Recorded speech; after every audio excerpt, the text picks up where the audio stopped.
4월 19일 수요일입니다. 오늘 새벽 우리에게 주시는 하나님의 말씀은 사무엘상 20장 35절로부터 42절까지 말씀입니다. 아침에 요나단이 작은 아이를 데리고 다윗과 정한 시간에 들로 나가서 아이에게 이르되 달려가서 내가 쏘는 화살을 찾으라 하고 아이가 달려갈 때 요나단이 화살을 그의 위로 지나치게 쏘니라.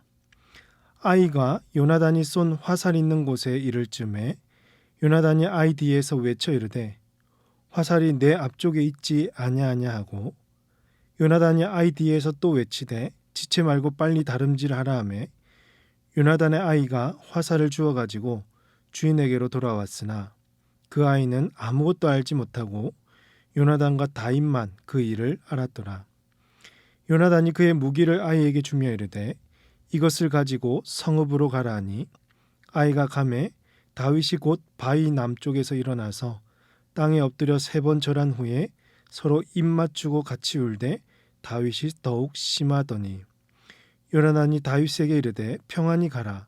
우리 두 사람이 여호와의 이름으로 맹세하여 이르기를 여호와께서 영원히 나와 너 사이에 계시고 내 자손과 내 자손 사이에 계시리라 하였느니라 하니 다윗은 일어나 떠나고 요나단은 성읍으로 들어가니라. 아멘. 사울은 식사 자리에 나오지 않았던 이 다윗을 죽이려 하자 요나단은 다윗이 무슨 죽을 짓을 행했느냐며 사울 앞에서 다윗의 편을 들었습니다. 사울은 이런 요나단을 보면서 더 큰 배신감과 분노를 느꼈고 단창으로 아들 요나단에게 던져 죽이려고 했습니다. 요나단은 이를 알고 화를 내며 식탁에서 뛰쳐나갔고 아버지가 자신을 죽이려 한 것도 놀랐겠지만 아버지가 다윗을 욕되게 한 것에 대해서 아주 슬퍼했습니다. 여기까지가 지난 본문이었고요. 이제 오늘 본문에서 요나단은 이 잔치를 마친 다음 날 아침에 이날은 다윗과 만나기로 한 그 약속한 날이었는데 작은 아이를 한 명 데리고 약속 시간에 들로 나갑니다. 그 이유는 다윗에게 이 자신의 아버지를 피해서 도망가라는 신호를 하기 위해서였습니다. 어떤 신호였을까요? 오늘 본문 36절부터 보시면 데려온 아이에게 요나단은 자신이 쏘는 화살을 찾아오라고 말한 후에 화살을 아이의 머리 위로 멀리 쏘았습니다. 요나단은 아이 뒤에서 외치면서 화살이 내 앞쪽에 있지 아니하냐? 그러니 지체 말고 빨리 달려가서 가져오라고 했습니다. 이 아이는 영문도 모른 채 주인의 명령대로 열심히 달려가서 화살을 주워 가지고 돌아왔죠.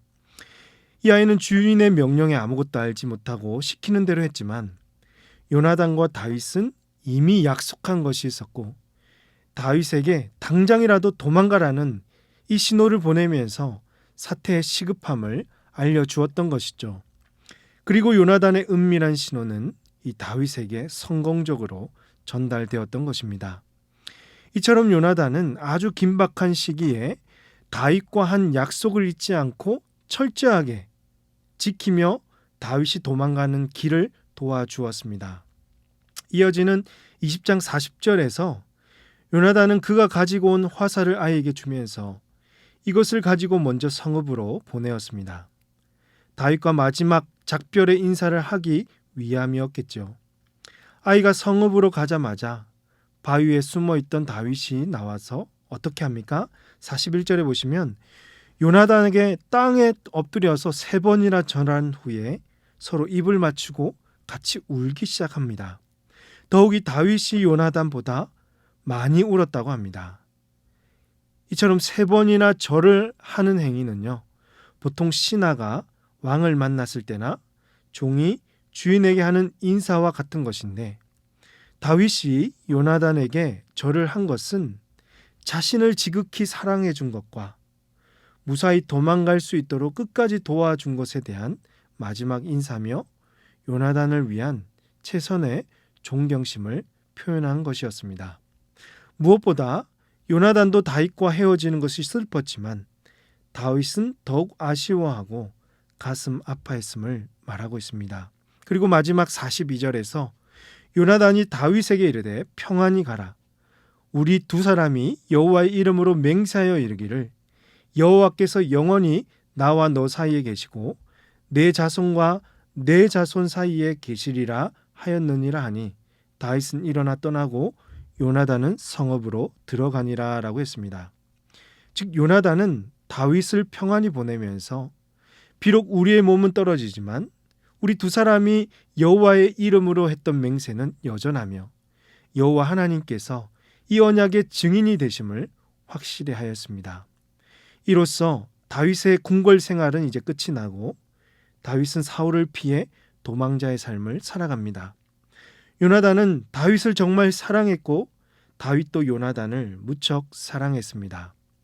이들은 어쩔 수 없이 몸은 떨어지게 됐지만 여호와의 이름으로 했던 약속은 이들과 함께하며 이들의 깊은 우정의 관계를 끊을 수가 없었습니다.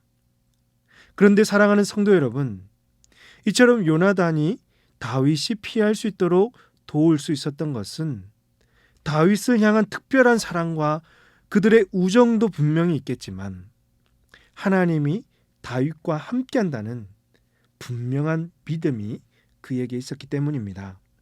인간적으로 다윗이 친구로서 좋았고 관계가 중요했을 수도 있겠지만 당시 왕이었던 아버지의 뜻을 쉽게 어길 수가 없었을 것이고 실제로 요나단도 죽을 수 있었던 위기도 있었다는 것입니다. 그만큼 위험했던 이 어려운 순간에 그럼에도 이 요나단은 자신이 아닌 다윗이야말로 그의 아버지를 대신해서 기름 부음을 받은 진짜 왕이 될 것을 믿음의 눈으로 보았기 때문에 다윗이 피할 수 있도록 목숨 걸고 도왔던 것입니다. 그렇습니다. 오늘 우리도 매사에 자신의 욕심을 챙기기 위해서 살아간다면 하나님의 일하심을 볼 수 없습니다. 남들보다 나의 이익을 우선시 여기고 자신의 욕심을 채우기 위해서 살아간다면 이 어려운 순간에 요나단과 같은 믿음의 결단을 하지 못할 것입니다.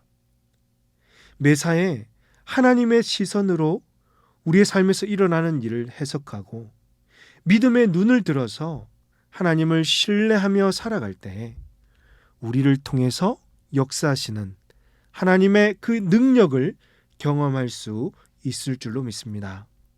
인간적인 사랑과 우정을 뛰어넘는 이 하나님을 향한 신뢰와 믿음으로 우리에게 맡겨주신 그 하나님의 뜻을 이루어 가시는 저와 여러분이 되시기를 주님의 이름으로 축복합니다. 기도하겠습니다. 하나님 아버지, 다 갚을 수 없는 은혜와 사랑을 매일같이 베풀어 주심에 감사드립니다.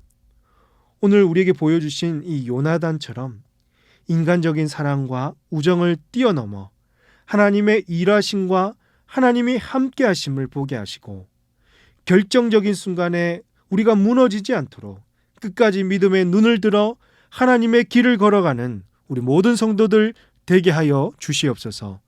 이 모든 말씀을 우리 구주 예수님의 이름으로 기도하옵나이다. 아멘. 오늘 말씀을 기억하시며 기도하시고 주간 기도 제목을 따라서 전도와 선교를 위해서 기도하겠습니다. 우리 교회가 전도하는 교회, 선교하는 교회가 되도록, 부산 지역에 죽어가는 영혼을 살리는 교회가 되도록, 우리 교회가 파송하고 후원하는 선교사님들과 세계 선교를 위해서, 특별히 무슬림을 위한 30일 기도 중에 29일째 이슬람 여인들을 위해서 기도해 주시기 바랍니다. 전 세계 무슬림 여성들이 세상을 변화시키는 움직임들이 일어나고 있다고 합니다. 예전보다 이 여성들의 인권과 권리가 높아지고 있고 많은 분야에서 활약을 하고 있다고 하는데요. 첫 번째로 이 무슬림 여성들이 계속해서 발전할 기회와 안전하고 행복할 수 있도록, 두 번째로 영향력 있는 위치에 있는 무슬림 여성들이 이 불평들과 불공정을 알리는 일에 성공할 수 있도록, 마지막으로 이 무슬림 여성들이 축복받고 예수님의 말씀을 듣고 따를 기회가 생길 수 있도록 기도하신 이후에 합심해서 우리 이 시간에 기도하도록 하겠습니다. 기도하십니다.